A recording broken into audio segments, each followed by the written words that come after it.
Hi friends, ఎలా ఉన్నారు? మనం ఏం తిన్నా, ఎంత ఎక్సర్సైజ్ చేసినా, ఎంత మంచి జీన్స్ మనకు ఉన్నా, ఎంత సన్నగా ఉన్నా, ఎంత లావుగా ఉన్నా, ఎంత ఫిట్గా ఉన్నా కూడా మనం గనక సరిగ్గా శ్వాస తీసుకోకపోతే, అంటే సరిగ్గా బ్రీతింగ్ అనేది మనకు లేకపోతే పైవి ఇప్పుడు మనం మాట్లాడుకున్నవి ఏవి మనకి ఉపయోగపడవు. అది నేను చెప్పడం లేదు, కొంతమంది రీసెర్చర్స్ చెప్తున్నారు. వాళ్ళు చెప్పేది ఏమిటంటే the missing pillar in our health is breathing. ఇదే మనం ఈరోజు తెలుసుకోబోతున్నాం. కొంతమంది సైంటిస్టులు బ్రీతింగ్ మీద ఎక్స్పెరిమెంట్స్ అనేక రకాల టెస్ట్ చేశాక ఏం తెలుసుకున్నారంటే హ్యూమన్ ఎవల్యూషన్ మొదలయ్యాక ఇప్పటికీ మన బ్రీతింగ్ కెపాసిటీలో చాలా దారుణమైన మార్పులు వచ్చాయి అని. ఈ శాస్త్రవేత్తలు ఏమంటారంటే ప్రపంచంలోని 90% మంది, నేను, మీరు, మనందరం ఊపిరి రాంగ్గా పీలుస్తున్నామని, అండ్ ఇది ఎన్నో రకాల డిసీజెస్, హెల్త్ ప్రాబ్లమ్స్ మనకి తీసుకువస్తుంది అని. ఈ లైన్ చదివినప్పుడు నేను కూడా షాక్ అయ్యా. అసలు ఊపిరి పీల్చడం కూడా నేర్చుకోవాలా అని అనుకుంటూ ఈ పుస్తకం చదివాను. ఆ పుస్తకం పేరే the oxygen advantage, written by Patrick McKeown. ఈ పుస్తకం చదివాక ఊపిరి సరిగ్గా పీల్చడం నేర్చుకుంటే చాలు ఆరోగ్యంగా బ్రతికేవచ్చనే కాన్ఫిడెన్స్ వచ్చింది. అండ్ ఇది చాలా కష్టం అని కూడా కాదు. ఈ వీడియో చూశాక మీరు తీసుకునే మొట్టమొదటి ఊపిరి పర్ఫెక్ట్ బ్రీతింగ్ అవుతుంది. సో ఈ వీడియోలో బ్రీతింగ్ పరంగా మనం ఎక్కడ తప్పు చేస్తున్నాం, ఎందుకు బ్రీతింగ్ సరిగ్గా ఉండాలి, ఆ సరైన బ్రీతింగ్ అసలు ఏంటి, ఇవన్నీ తెలుసుకుందాం పదండి. ముందుగా number 1, we breathe more than we require. ఈ పుస్తక రచయితకి చిన్నప్పటి నుంచి ఆస్తమా ఉండడం వల్ల అతని లైఫ్ ఎక్కువగా ఇన్హేలర్స్తోనే గడిచిపోయేది. ఈ ఆస్తమాను తగ్గించడానికి ఎన్నో మందులు వాడాక ద బ్యూటేకో టెక్నిక్ అనే ఒక బ్రీతింగ్ టెక్నిక్ని నేర్చుకున్నాడు. దానివల్ల అతనికి ఎన్నో ఏళ్ళు ఆస్తమాతో పడిన కష్టాలన్నీ తొలగిపోయాయి. అయితే అతను ఆస్తమా నుంచి బయటపడ్డ బ్రీతింగ్ మీద ఎంతో కృషి ప్రయోగాలు చేసి ఒకటి తెలుసుకున్నాడు. అదేంటంటే సరిగ్గా శ్వాస తీసుకోవడం అనేది ఎంతగానో ముఖ్యమైన విషయం అని. కానీ ప్రస్తుతం జనాలు దీన్ని అసలు పట్టించుకోవడం లేదు. మనిషికి ఉండే పని ఒత్తిడి, bad life style habits, unhealthy diets and polluted surroundings వల్ల శ్వాస మీద ధ్యాస పెట్టడం మనం మానేస్తున్నాం. దీనివల్ల మనకి బద్ధకం, అధిక బరువు, శ్వాస మరియు గుండెకు సంబంధించిన వ్యాధులు వస్తున్నాయి. ఇక్కడ చాలామంది ఏమనుకుంటారంటే ఎంత ఎక్కువ బ్రీతింగ్ చేస్తే అంత ఆరోగ్యం అని అనుకుంటారు. కానీ ఇక్కడ రచయిత ఏమంటారంటే ఎంత తక్కువ బ్రీతింగ్ చేస్తే అంత మంచిది అని.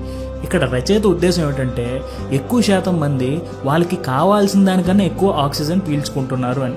ఇది క్రానిక్ ఓవర్ బ్రీతింగ్కి దారి తీస్తుందని ఆయన అంటున్నారు. అసలు ఈ ఓవర్ బ్రీతింగ్ ఏంటి, మనం కూడా ఏమైనా చేస్తున్నావా, ఇది ఎలా తెలుసుకోవాలి అని మీరు గనక అనుకుంటే ఈ పాయింట్ వినండి. నోటితో గాలి పీల్చిన, గురక పెట్టిన, అప్పర్ చెస్ట్ వరకే బ్రీతింగ్ తీసుకున్న ఓవర్ బ్రీతింగ్ పార్టీలో మనం కూడా సభ్యులమే.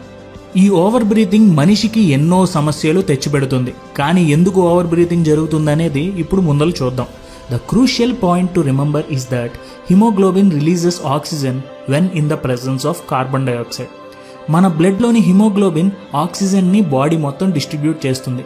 కానీ హిమోగ్లోబిన్ నుంచి O2 మన మజిల్స్కి, మన బాడీలోని వేరే ఆర్గన్స్కి వెళ్ళాలి అంటే హిమోగ్లోబిన్కి CO2 కావాలి. అంటే CO2 triggers the release of O2 from haemoglobin. CO2నే అంటే కార్బన్ డైఆక్సైడే హిమోగ్లోబిన్ నుంచి ఆక్సిజన్ని రిలీజ్ చేయగలదు. మన భూమి అండ్ మన శరీరంలో ఒక అన్రిటన్ లా ఉంది. అదేంటంటే ఏదైనా సరే బ్యాలెన్స్డ్గా ఉండాలి. బాడీలో ఆక్సిజన్ ఉండాలి అంటే మనకి కార్బన్ డైఆక్సైడ్ కూడా ఉండాలి. ఆక్సిజన్ ఎక్కువైతే కార్బన్ డైఆక్సైడ్ తగ్గుతుంది, కార్బన్ డైఆక్సైడ్ పెరిగితే ఆక్సిజన్ తగ్గుతుంది. సో బాడీలో కార్బన్ డైఆక్సైడ్ ఉంటేనే ఆక్సిజన్ డిస్ట్రిబ్యూషన్ అనేది జరుగుతుంది. కానీ ఓవర్ బ్రీతింగ్ వల్ల, అంటే ఎక్కువ ఆక్సిజన్ నోటితో తీసుకోవడం వల్ల మన బాడీలోని కార్బన్ డైఆక్సైడ్ని మొత్తం మనం ఫ్లష్ అవుట్ చేసేస్తున్నాం. దీనివల్ల హిమోగ్లోబిన్ ఆక్సిజన్ని మన మజిల్స్, ఆర్గన్స్కి సరిగ్గా డిస్ట్రిబ్యూట్ చేయలేకపోతుంది. అండ్ ఈ కండిషన్నే హైపోకాప్నియా అని అంటారు. అంటే మన బాడీలో ఉండాల్సిన బ్యాలెన్స్లో ఆక్సిజన్ ఎక్కువ ఉంది, కార్బన్ డైఆక్సైడ్ తక్కువగా ఉంది. ఇక్కడ మీరు అనుకోవచ్చు ఆక్సిజన్ ఉంటే మంచిదే కదా అని. కానీ హిమోగ్లోబిన్ నుంచి ఆక్సిజన్ మన మజిల్స్కి, బాడీ ఆర్గన్స్కి వెళ్ళాలి అంటే కార్బన్ డైఆక్సైడ్ కావాలి. కార్బన్ డైఆక్సైడ్ లేకపోతే ఆక్సిజన్ హిమోగ్లోబిన్లోనే ఉంటుంది, బయటికి రాదు. సో మన బాడీలోని అన్ని ఆర్గన్స్కి సరైన ఆక్సిజన్ డిస్ట్రిబ్యూషన్ జరగట్లేదు. సో ఇప్పుడు మనం చేయాల్సింది మన బాడీలో బ్యాలెన్స్ తప్పిపోయిన ఈ సిస్టమ్ని బ్యాలెన్స్లోకి తీసుకురావడం. దానికి ఉపయోగపడే మొట్టమొదటి important tip, breathe through your nose. Noses are for breathing and mouths are for eating. ఊపిరి తీసుకోవడానికి మన శరీరంలోని ముఖ్యమైన న్యాచురల్ భాగం ముక్కు.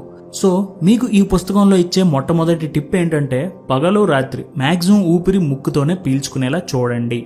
మనిషి నోటితో ఊపిరి ఓన్లీ ఏదైనా బాగా స్ట్రెస్ అయినప్పుడు, చాలా భయంగా ఉన్నప్పుడు, ఏదైనా ఎమర్జెన్సీలో ఉన్నప్పుడు, ఎక్కువ వర్కౌట్ చేస్తున్నప్పుడు నోటిని ఉపయోగిస్తాడు. కానీ రచయిత ఏమంటారంటే మనం ఎక్కువగా ముక్కుని గనక ఉపయోగిస్తే మనిషిలో ఉండే స్ట్రెస్ లెవెల్స్ కూడా తగ్గుతాయి అని.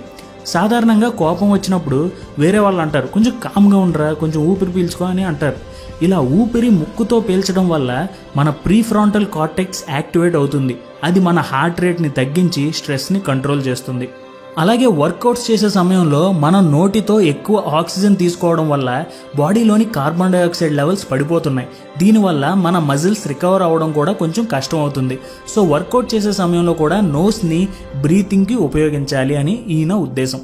కానీ ఇది మనం ఆలోచిస్తే అంత ఈజీ అయితే కాదు. ప్రస్తుతం మనం అలవాటు పడిన లైఫ్ స్టైల్కి ఇది చాలా చాలా కష్టం. కానీ ప్రాక్టీస్తో ఏదైనా మనం అచీవ్ చేయొచ్చు. సో ప్రాక్టీస్ చేయడం మర్చిపోకండి. Tip number 2, practice abdominal breathing. మన లంగ్స్ షేప్ని మనం గనక చూస్తే upper part of the lungs కొంచెం నేరోగా, అంటే కొంచెం తక్కువ స్పేస్ ఉంటుంది. కింద పార్ట్ వైడ్గా కొంచెం పెద్దగా ఉంటుంది. కానీ మనం ఎక్కువ శాతం అప్పర్ పార్ట్ వరకే ఊపిరి తీసుకుంటున్నాం. ఇక్కడ ఇంకొక ప్రాబ్లం ఏంటంటే అప్పర్ లోబ్స్ కన్నా కూడా లోయర్ లోబ్స్ దగ్గరే బ్లడ్ ఫ్లో ఎక్కువగా ఉంటుంది. అంటే ఎక్కువ శాతం ఆక్సిజన్ ఈ లోయర్ లోబ్స్ దాకా మనం గనక పీల్చగలిగితే అది బ్లడ్ ఫ్లోలో కలవడానికి ఈజీ అవుతుంది అని. కానీ మనం షాలో బ్రీతింగ్ వల్ల, అంటే పైన బ్రీతింగ్ వల్ల మనం ఆక్సిజన్ని బ్లడ్లోకి ట్రాన్స్ఫర్ చేసే చోట కూడా దాన్ని దెబ్బతీస్తున్నాం. అండ్ ఎవరైతే ఎక్కువ స్ట్రెస్లో ఉంటారో, రకరకాల యాంగ్జైటీస్ ఉంటాయో, వారి ఊపిరి తీసుకునే విధానం కనుక మనం చూస్తే వాళ్ళు కూడా అప్పర్ చెస్ట్ వరకే ఊపిరి తీసుకుంటారు. సో ఈసారి నుంచి ఎప్పుడు బ్రీత్ తీసుకున్నా కొంచెం కాన్షియస్గా, డీప్గా, స్లోగా పొట్ట వరకు, అబ్డామినల్ వరకు పీల్చండి. అది కూడా చాలా క్యాజువల్గా పీల్చేలా ప్రాక్టీస్ చేయండి. తర్వాత ఇక్కడ మనం తెలుసుకోవాల్సిన important point, the effortless breathing. ఈ పుస్తకంలో రచయిత చెప్పిన ఈ ఎఫర్ట్లెస్ బ్రీతింగ్ టెక్నిక్కి మూలాధారం ఇండియన్ యోగా. ఎందుకంటే ఎవరైతే యోగా, ధ్యానం లాంటి కాన్సెప్ట్స్ తీసుకొచ్చారో వాళ్ళకి బ్రీతింగ్ మీద ఎవరికీ లేనంత జ్ఞానం ఉంది అని ఈయన ఉద్దేశం. అంతేకాదు ఈయన ఈ పుస్తకంలో ఏమంటారంటే ఈ మోడర్న్ లైఫ్లో జనాల వ్యవహార శైలి మారింది, కానీ ఒకప్పుడు వారందరూ సరిగ్గానే ఊపిరి తీసుకునేవారని చెప్తున్నారు. మోడర్నైజ్ అయ్యే క్రమంలో జనాలకి స్ట్రెస్ లెవెల్స్ పెరిగిపోతున్నాయి, యాంగ్జైటీస్ పెరిగిపోతున్నాయి. దీనివల్ల షాలో బ్రీతింగ్కి అలవాటు పడిపోతున్నారు. సో ఎఫర్ట్లెస్ బ్రీతింగ్ చెయ్యాలి అంటే మీరు ఊపిరి కేవలం ముక్కు నుంచే తీసుకోవాలి. ఆ శ్వాస కూడా పొట్ట వరకు తీసుకోవాలి. అంటే పొట్ట కొంచెం ఫుల్ అయినట్టు ఊపిరి తీసుకోవాలి. అలాగే ఇక్కడ పొట్ట వరకు ఊపిరి ఇన్హేల్ చేసాక 1 లేదా 2 సెకండ్స్ పాస్ చేసి, అంటే ఊపిరి ఆపుకుని స్లోగా బయటికి ఎక్సేల్ చేయాలి. అండ్ ఈ బ్రీతింగ్ కూడా నార్మల్గా కన్నా కూడా చాలా తక్కువ సార్లు చేయడం మంచిది. అండ్ ఈ బ్రీతింగ్ కూడా మనం కొంచెం తక్కువగా చేయాలి. అలాగే ఒక రిథంలో చేయాలి. అంటే టోటల్గా ఎఫర్ట్లెస్గా ఉండాలి. ఎఫర్ట్లెస్ అంటే చాలా ఈజీగా ఉండాలి. ఇది మరి ఎలా కుదురుతుంది? దీనికోసం మీరు కొంచెం కాన్షియస్గా బ్రీతింగ్ చేయాలి. అంటే మీరు ఇప్పుడు దాకా నోటితో పీల్చేస్తున్నారు, అది మీకు తెలియకపోవచ్చు. కానీ మీరు కొంచెం కాన్షియస్గా మీ ఊపిరి మీద ధ్యాస పెట్టి స్లోగా ముక్కుతోనే డీప్గా స్టమక్ వరకు స్లోగా ఆక్సిజన్ తీసుకుంటాం ప్రాక్టీస్ చేయండి. గుర్తుంచుకోండి, ఎఫర్ట్లెస్ బ్రీతింగ్ అంటే మీ పక్కవాడికి కూడా తెలియకూడదు, అంత సైలెంట్గా ఉండాలి. ముక్కు నుంచి పొట్ట లోపలికి బ్రీత్ తీసుకున్నా కూడా బాడీలో ఎలాంటి మూవ్మెంట్ ఉండకూడదు. అది గుర్తుంచుకోండి. దీనివల్ల ఏమవుతుందంటే మీ బాడీలో O2 అండ్ CO2 బ్యాలెన్స్ ఉంటుంది.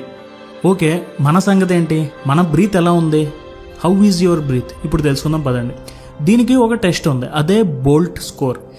బోల్ట్ స్కోర్ ఫుల్ ఫామ్ ఏంటంటే body oxygen level testing score. మీ బోల్ట్ స్కోర్ ఎలా క్యాలిక్యులేట్ చేయాలి అంటే స్లోగా ఆక్సిజన్ తీసుకుని హోల్డ్ చేసి, అంటే మీ ముక్కుని 2 ఫింగర్స్తో క్లోజ్ చేయండి. ఇలా ఎన్ని సెకండ్స్ ఉండగలరో చూడండి. అంటే మీకు ఆక్సిజన్ తీసుకోవాలి అనే పుష్ వచ్చేసినప్పుడు వెంటనే ఆ ముక్కుని వదిలేయండి, ఆక్సిజన్ తీసుకోండి. ఇలా మీరు గనక కనీసం 20 సెకండ్స్ ఉంటే ఓకే, యావరేజ్ స్కోర్, అంటే ఒక ఎంట్రీ లెవెల్ స్కోర్ మంచిదే అని అనుకోవచ్చు. కానీ మీ స్కోర్ కనుక 30 to 40 ఉందంటే అది ఇంకా మంచి స్కోర్. 20 కన్నా తక్కువ ఉందంటే అదంతా మంచి స్కోర్ కాదు. సో నేను ఈ పాయింట్ చదివినప్పుడు ట్రై చేస్తే నేను ఒక 28 సెకండ్స్ వరకు ఊపిరిని ఆపుకోగలిగాను. సో మీరు కూడా ఒకసారి ట్రై చేయండి. కానీ మీకు ఊపిరి పీల్చాలి అనే కోరిక లైట్గా అనిపించినా వెంటనే వదిలేయండి. అది చాలా ముఖ్యం, గుర్తుంచుకోండి. చివరిగా హౌ టు స్లీప్ బెటర్. ఈ పుస్తక రచయిత మెకియాన్కి నైట్ సరిగ్గా నిద్ర పట్టేది కాదు. నిద్ర లేచాక కూడా చాలా లెథర్జిక్గా ఉండేవాడు. కాన్సన్ట్రేషన్ లెవెల్స్ బాగా ఉండేవి కాదు.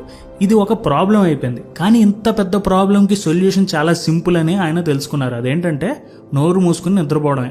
నిద్రపోయినప్పుడు మూసుకుని ఉండే నోరు నిద్రలో ఎప్పుడు ఓపెన్ చేస్తామో మనకు తెలియదు.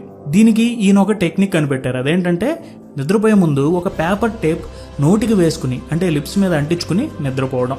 దీనివల్ల మీరు నోటి నుంచి ఇన్హేల్ చేయడం తగ్గించేస్తారు అండ్ ఎక్కువ నోస్తోనే ఊపిరి తీసుకుంటారు. అండ్ ఎప్పుడైతే ముక్కుతోనే బ్రీతింగ్ చేస్తారో మీకు చాలా మంచి నిద్ర వస్తుంది. సో మంచి నిద్ర అంటే మీ హెల్త్కి, మీ ప్రొడక్టివిటీకి కూడా చాలా మంచిది. అలాగే ఇది చిన్నపిల్లలు, శ్వాస ఇబ్బంది ఉన్న వాళ్ళు ట్రై చేయకూడదు. నార్మల్ హెల్త్లో ఉన్న వాళ్ళు మాత్రమే ట్రై చేయాలి. అలాగే ఈ బుక్ చదివాక నేను కూడా ఈ పాయింట్ని ట్రై చేస్తున్నాను అండ్ దీని రిజల్ట్ ఎలా ఉందనేది నేను మీకు త్వరలో తెలియజేస్తాను. సో ఇది ఫ్రెండ్స్, ప్రస్తుతం మనిషి ఆరోగ్యంగా ఉండడం చాలా ముఖ్యం. అన్నిటికన్నా ముఖ్యమైనది ఏంటంటే తన రెస్పిరేటరీ సిస్టమ్ బాగుండడం. సో ఈ పుస్తకం అండ్ ఈ వీడియో దానికి హెల్ప్ చేస్తుంది అని నేను నమ్ముతున్నాను. వీడియో ముగించే ముందు ఒకసారి ఈ వీడియోలో చెప్పుకున్న దాన్ని రివైజ్ చేద్దాం. We breathe more than we require. మనం ఊపిరి తీసుకుంటానికి న్యాచురల్గా ఉపయోగపడే ముక్కు కంటే కూడా ఎక్కువగా నోటితో ఊపిరి పీలుస్తున్నాం. అది ఓవర్ బ్రీతింగ్కి దారితీస్తుంది. Over breathing of oxygen leads to decrease of CO2 levels. So carbon dioxide తగ్గడం వల్ల ఆక్సిజన్ మన మజిల్స్కి, ఆర్గన్స్కి కావాల్సినంత ఇవ్వడం లేదు. సో మన బాడీలో oxygen and CO2 levels balance చేయాలి అంటే మనం బ్రీత్ త్రూ యువర్ నోస్ అంటే నోటితో కాకుండా ముక్కుతో ఏదైతే న్యాచురల్గా గాలి పీల్చడానికి మనకు ఉందో దాన్నే ఉపయోగించాలి. తర్వాత ప్రాక్టీస్ అబ్డామినల్ బ్రీతింగ్. ఊపిరి షాలోగా అప్పర్ చెస్ట్ వరకే తీసుకోకుండా డీప్గా, స్లోగా పొట్ట వరకు బ్రీత్ తీసుకోవాలి. దీన్నే ఎఫర్ట్లెస్ బ్రీతింగ్ అంటారు. ఈ బ్రీతింగ్ టెక్నిక్ని మీ పక్కన ఉండే వాళ్ళకు కూడా వినపడకుండా చాలా స్మూత్గా, ఎఫర్ట్లెస్గా చేసేయాలి. ఇది మీరు ప్రాక్టీస్ చేయాలి. అలాగే BOLT score, body oxygen level testing. దీని ద్వారా మీరు కూడా మీ ఆక్సిజన్ లెవెల్ని టెస్ట్ చేసుకోవచ్చు. మినిమం 20 సెకండ్స్ ఉండాలి. అలాగే 30 and 40 ఉంటే ఇంకా మంచి స్కోర్ అని ఈ పుస్తకంలో చెప్తున్నారు. చివరిగా మీకు నిద్రపోవడంలో కనుక ఇబ్బంది ఉంది అంటే ఒక పేపర్ టేప్ తీసుకుని పెదాలపై అంటించుకుని నిద్రపోండి. దీనివల్ల ఎక్కువ ఆక్సిజన్ ముక్కు నుంచే తీసుకుంటారు. ఓవర్ బ్రీతింగ్ చాలా వరకు కంట్రోల్లోకి వస్తుంది. సో ఇది ఫ్రెండ్స్ ద ఆక్సిజన్ అడ్వాంటేజ్. ఈ పుస్తకంలో ఇలాంటివి ఎన్నో మనకి చెప్పారు. సో ఆ పుస్తకంలో చెప్పిన అన్ని విషయాలు ఈ వీడియోలో కవర్ చేయలేం. సో ఇంకా ఈ బ్రీతింగ్ గురించి మీరు తెలుసుకోవాలి అంటే ఈ పుస్తకం కొనండి, చదువుకోండి. మీకు డెఫినెట్గా ఉపయోగపడుతుంది. లింక్ డిస్క్రిప్షన్లో ఉంటుంది. అండ్ ఈ వీడియో మీకు ఎలా అనిపించింది అనేది మాకు కామెంట్స్లో తెలియజేయండి. Thank you for watching our videos. జై హింద్.